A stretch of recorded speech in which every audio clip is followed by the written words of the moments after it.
한적한 봄날 아침, 서늘하지만 상쾌한 바람이 불고 있었다. 일상의 번잡함에서 벗어나고자 마음먹은 나는 자전거 여행을 떠나기로 결심했다. 자전거 여행은 운동과 여행 두 가지를 동시에 누릴 수 있는 값진 경험이라는 생각이 스치며 벌써부터 두근거리는 마음을 다잡고 여정을 준비하기 시작했다. 자전거의 체인을 기름칠하고 바퀴의 공기압을 체크한 뒤 출발 전 가장 중요한 물과 간식을 챙겼다. 무엇보다 안전이 중요한 만큼 헬멧과 보호대를 착용하고 자전거에 올라탔다. 코스는 도심을 벗어나 외곽의 강변길을 따라 이어지며 평범한 일상에서는 쉽게 접할 수 없는 자연 경관을 마주할 수 있는 곳이었다. 출발하자마자 느껴지는 바람은 내 머릿속에 복잡한 생각들을 정리해주는 듯했다. 페달을 밟는 리듬에 맞춰 내 자전거는 경쾌하게 앞으로 나아갔다.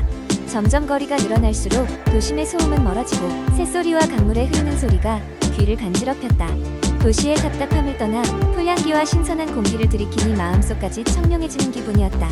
한참을 달리다 보니 어느새 햇살이 따스하게 내리쬐는 오후가 되었다.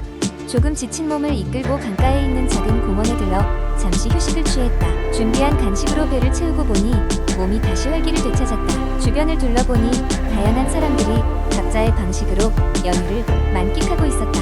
운동하는 사람, 산책하는 가족, 피크닉을 즐기는 연인, 그리고 나처럼 자전거 여행을 즐기는 사람까지.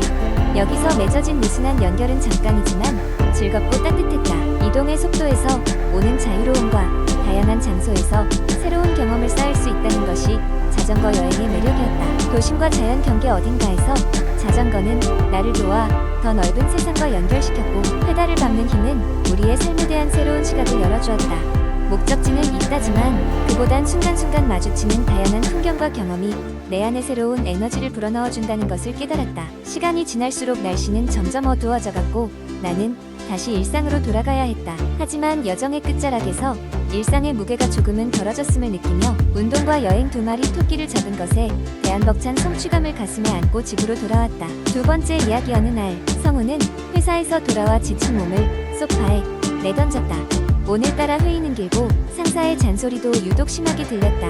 게다가 마감일이 코앞인데 아직 해야 할 일이 산더미처럼 쌓여 있었다. 성우는 자신이 왜 이렇게 지쳐 있는지 한동안 곰곰이 생각해 보았다. 성우는 자신이 스트레스에 너무 노출되어 있다는 것을 깨달았다. 매일 반복되는 일상과 직장 내 경쟁은 그의 정신 건강을 갉아먹고 있었다. 이렇게 지내다 보면 어느 순간 폭발할 것만 같았다. 그래서 그는 스트레스를 효과적으로 관리하기로 결심했다. 성우는 인터넷에서 스트레스 관리 방법을 찾아보았다.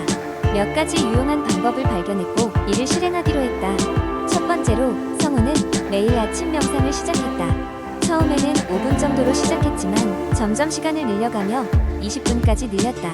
명상은 그의 마음을 차분하게 만들었고 복잡한 생각들을 정리할 수 있는 시간을 주었다.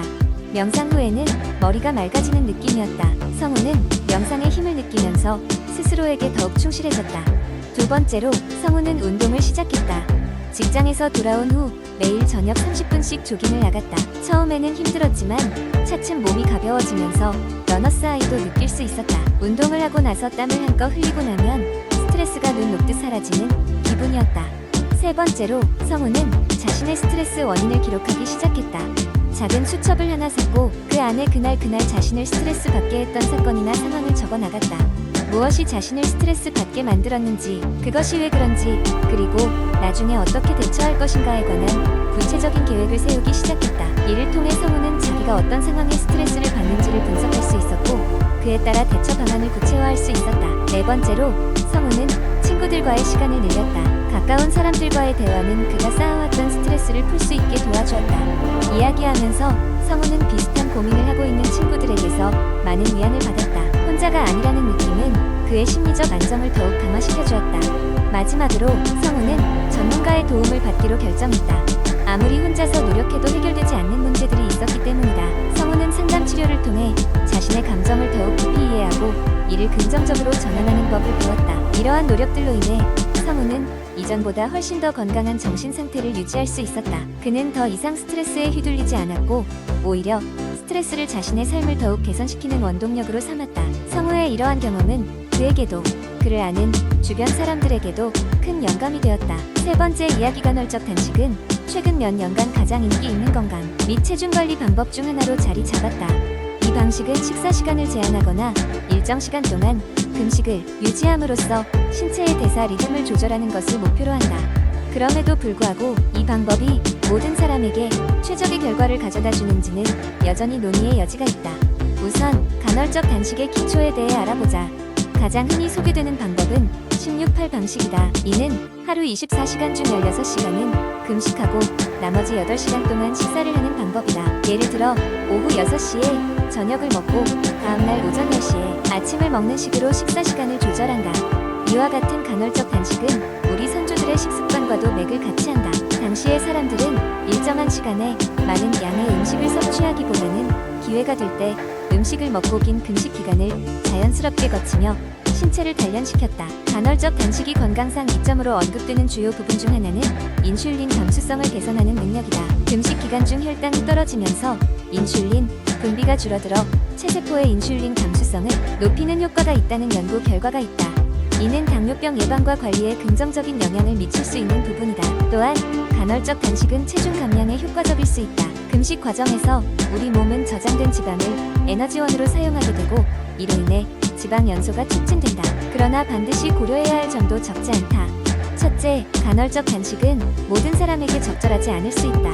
특히 혈당 조절에 민감한 사람, 낮은 혈압을 가진 사람, 그리고 특정 의학적 조건을 가진 사람들은 이 방법을 시작하기 전에 의사와 상담이 필요하다. 둘째, 간헐적 단식이 구체적으로 누구에게 효과적인지에 대한 충분한 연구가 이뤄지지 않았기 때문에 개인의 체질에 따라 효과가 다를 수 있음을 유념해야 한다. 마지막으로 간헐적 단식을 실천하는 동안에는 식단의 질도 함께 고려해야 한다. 금식하지 않는 동안에 폭식하거나 건강에 해로운 음식을 과다 섭취하면 오히려 간헐적 단식의 이점이 상쇄될 수 있기 때문이다. 신선한 야채와 과일, 고품질의 단백질, 건강한 지방을 포함한 균형 잡힌 식단을 유지하는 것이 중요하다. 결론적으로 간헐적 단식은 체중 감량과 건강 증진에 있어 강력한 도구가 될 수 있지만 모든 사람에게 일률적으로 적용할 수 있는 맞는 해결책은 아니다. 자신의 건강 상태와 생활 패턴을 고려하여 단계적으로 접근하는 것이 최선의 방법이며 필요시 전문가의 도움을 받는 것이 안전하다. 네 번째 이야기, 어느 도시의 분주한 일상 속에서 하루하루의 삶을 살아가던 한 남자가 있었다. 그의 이름은 민수였고 그는 회사에서 오래 앉아서 일하는 것이 일상이 되어 건강에 대한 걱정이 커져가고 있었다. 어느 날 민수는 친구들과의 저녁 자리에서 요즘 운동 부족으로 인한 몸의 둔함과 피로함에 대해 불평하였다. 그 자리에서 친구 중 한 명이 하루에 만보 걷기가 얼마나 건강에 좋은지에 대해 이야기를 꺼냈다. 너 하루에 만보씩 걸어봐. 정말 놀라울 정도로 몸이 달라진다니까. 친구는 자신있게 말했다. 이어서 그는 이 운동이 심장 건강을 어떻게 강화시키는지, 칼로리를 어떻게 소모시키는지, 또한 다양한 연구에서 스트레스 감소와 정신 건강에 미치는 긍정적인 영향을 어떻게 입증하였는지에 대해 설명했다. 민수는 그날 저녁 집으로 돌아오는 길에 스마트폰에 만보기 앱을 깔았다. 처음 며칠 동안은 일상 속에서 10,000보를 채우는 것이 쉬운 일이 아니었다. 특히 업무가 바쁜 날에는 걸음수가 지난 5,000보를 넘기지 못했다. 하지만 그는 일을 마친 후 집 근처의 공원을 걷거나 출근길에는 한 정거장 정도 앞에서 내려 걷는 등 작은 노력을 통해 걷는 시간을 늘려갔다. 시간이 흐르면서 민수는 어느새 만보 걷기가 항상 자연스러워졌고 그의 몸은 확연히 변화를 느끼기 시작했다. 한 달이 지나자 민수는 체중이 약간 줄어들고 걷는 동안 느낄 수 있었던 기분 좋음이 마음속에 쌓여가는 것을 알아차렸다. 또한 주말마다 그는 가족과 함께 자연 속을 걷는 시간을 가지며 가족들과의 관계가 더 가까워졌음을 느꼈다. 회사에서는 더욱 집중력이 올라 업무 효율이 눈에 띄게 좋아졌다. 신기하게도 그는 이제 그 어느 때보다도 덜 피곤함을 느꼈고 더욱 활기차게 하루를 시작할 수 있었다. 어느 날 민수는 회사에서의 건강 세미나에 참석하게 되었고 그곳에서 전문 강사가 만보 걷기에 더욱 깊이 있는 효능에 대해 설명하는 것을 들었다. 강사는 신체의 전반적인 대사 활동을 어떻게 높이는지, 체내에 축적된 나쁜 콜레스테롤을 어떻게 감소시키는지, 뼈의 밀도를 어떻게 유지하는지에 대해 얘기했다. 민수는 그동안의 노력과 성과가 그만한 가치가 있었다는 것을 확인하고 자신감을 얻었다. 민수는 자신의 경험을 동료들과 가족, 그리고 그동안 건강을 소홀히 하던 친구들에게도 공유하기 시작했다. 이 이야기는 하나의 열정적인 운동 커뮤니티로 확산되었고 주위 사람들은 자연스럽게 민수의 도전에 참여하게 되었다. 그들은 서로를 독려하고 함께 걷기 운동을 실천하며 건강한 생활을 만들어갔다. 결국 민수의 이야기는 단순히 걷는 행동이 아닌 삶의 방식을 변화시키고 긍정적인 영향을 불러일으키는 하나의 전환점이 되었다. 그는 하루씩 공공공보 걷기를 통해 단순한 신체적 건강뿐만 아니라 더 깊은 의미에서의 삶의 질 향상을 경험했고, 주변 사람들 모두가 원하는 삶을 함께 만들어가는 데 큰 역할을 하게 되었다.